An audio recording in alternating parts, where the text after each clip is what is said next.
في مثل قديم بيقول لك ابعد عن الشر وغني له، بس ساعات الشر ده بيبقى شكله حلو وبتدخله بيتك بمزاجك، بس انت ما تعرفش ان الشر اللي انت دخلته بيتك ده ممكن في يوم من الايام يسرق ملامحك.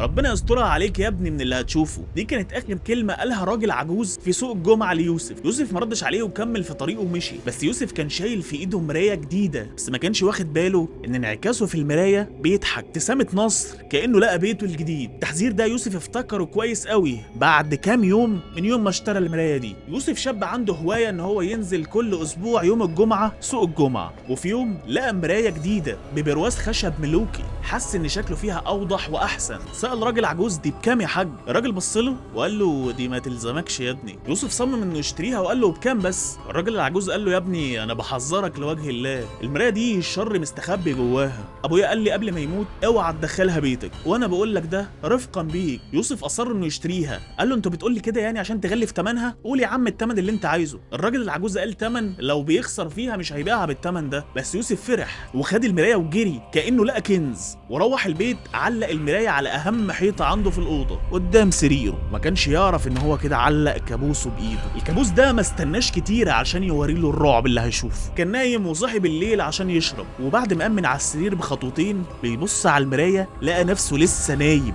فرك عينه وبص تاني لقى الخيال اختفى ورجع تاني في مكانه. يوسف ما حطش في باله، عادي يعني يمكن بيتهيألي وعيني مزغلله. يوسف كان بيحاول يقنع نفسه ان هو بيحلم، بس الاحداث الصغيره اللي كانت بتحصل من غير ما ياخد باله كانت بتقول غير كده، لان الحاجات اللي كانت بتحصل دي كانت صغيره بس متلاحظه. يحط محفظته على السرير يلاقيها موجوده على الكومودينو، يقعد يقرا كتاب يلاقيه بقى مرمي على الارض، وبيحلم بكوابيس غريبه كأن حد بياخد وشه. كان بيقول لنفسه انا بنسى وتركيزي قل اليومين دول، انا محتاج اروح لدكتور. عقله كان رافض انه يربط كل اللي بيحصل له ده بالمرايه الجديده لحد الليله دي لما قال لنفسه انا اكيد كنت بحلم. كانش يعرف ان لسه الحلم بيقول بسم الله الرحمن الرحيم، والمره دي الحلم مش هيستنى لنص الليل عشان يظهر، ده ممكن يظهر بدري جدا. يوسف فضل باصص قدام المرايه شويه، وفجاه انعكاسه في المرايه ابتسم ابتسامه واسعه ما فيش فيها اي فرحه، ابتسامه بارده وبتخوف.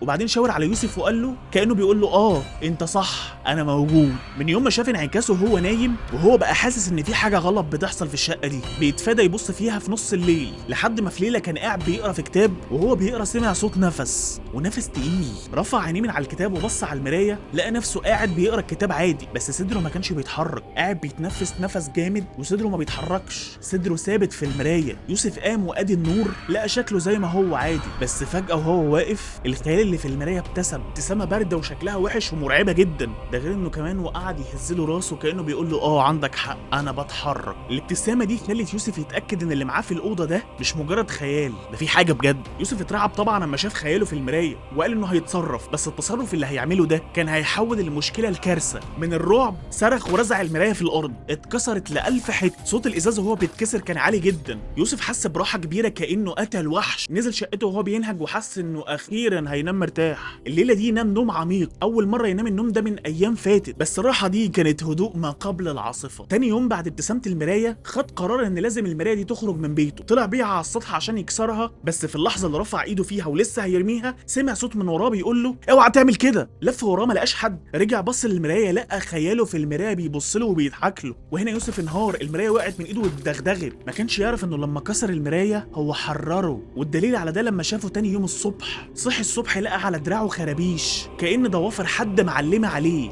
ولقى الغطا اللي هو متغطي بيه متقطع ومليان بلاوي، كأن في خناقه كانت دايره بالليل وهو نايم وهو مش حاسس بحاجه. في اللحظه دي يوسف اتاكد ان انعكاسه ما بقاش موجود بس في المرايه. يوسف كان مفكر انه بعد ما كسر المرايه خلاص اتحرر، بس لما صحي ولقى الخرابيش موجوده على دراعه قال يمكن كان بيحلم واتقلب بزياده ولا حاجه. عدى اليوم عادي، بس بالليل وهو بيجهز نفسه عشان ينام حس بقلق غريب وهو بيبص على مكان المرايه الفاضي. لما امن على السرير وهو مرعوب فهم ان العفريت اللي كان ساكن جواها بقى حر. عشان يتاكد عمل اخر حاجه ممكن تتخيلها، جري على اي مرايه كانت موجوده في الصاله عنده في البيت عشان يتاكد انه مش مجنون. بص على شكله في المرايه كان طبيعي، بس اللي مش طبيعي انه لقى فيه خيال اسود واقف جنبه. يوسف اتكهرب مكانه وهو باصص في مرايه الصاله، انا كسرت المرايه خلاص. يوسف كان مفكر انه بعد ما شاف الخرابيش اللي كانت موجوده على الغطا بتاعه وعلى ايده انه خلاص كده العفريت سابه، بس يوسف اتجنن بدا يفتش في الاوضه زي المجنون. هو عايز مني ايه؟ ما كانش فيه اي اثر لاي حاجه. الهدوء كان بيخوفه اكتر من اي حاجه. يوسف بعد ما بص في مرايه الصاله ولقى خيال واقف جنبه انهار تماما، وفي نفس اليوم لم هدومه وجري من الشقه. الهروب ده كان بدايه مرحله جديده، ده احنا لسه بنسمي. انت فتحت باب ما كانش لازم يتفتح يا ابني.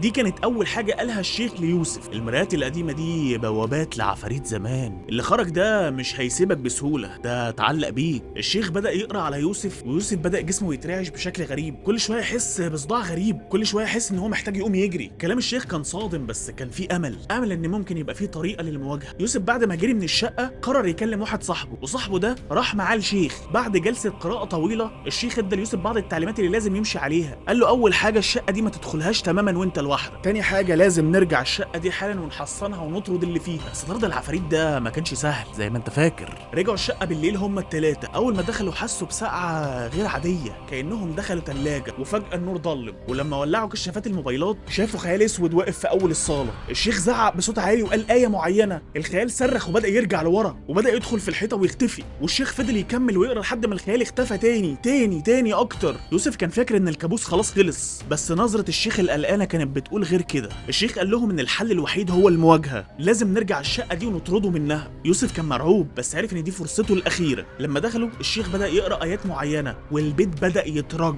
الاطباق في المطبخ كانت بتخبط في بعض بشكل مرعب لدرجه ان في اطباق اتكسرت. لما الانوار رجعت والشقه هديت الشيخ بص ليوسف وقال له هو مشي دلوقتي بس هيرجع. والنبوءه دي حصلت بشكل كان اسرع بكتير مما نتخيل، لحد ما في يوم بعد شهور كان ماشي في شارع في المنطقه الجديده ولمح محل انتيكات جديد. الفضول خده ودخل يتفرج، ويوسف ما بيحرمش، فضوله قتله برضه. وهو بيلف عينه جت على مرايه، نفس المرايه اللي كسرها، بس المره دي لما بص في المرايه ما لقاش انعكاسه، لقى واقف جنبه خيال اسود واقف بيبص له ومش باين منه غير سنانه وبيضحك. الشيخ بص ليوسف وقال له النوع ده من الجن يا ابني لما بيختار حد بيفضل قاعد له، والحل الوحيد انك تسيب الشقه وتمشي. ويوسف سمع الكلام فعلا بس ما غيرش هوايته. هو سافر وعاش في بلد تانية، بس كان فاكر ان المسافه هتحميه وده ما حصلش. اكتشف ان العفريت اللي كان ساكن في المرايه او ساكن في الشقه كانش ساكن فيهم، كان ساكن فيه هو. يوسف طلع ملبوس،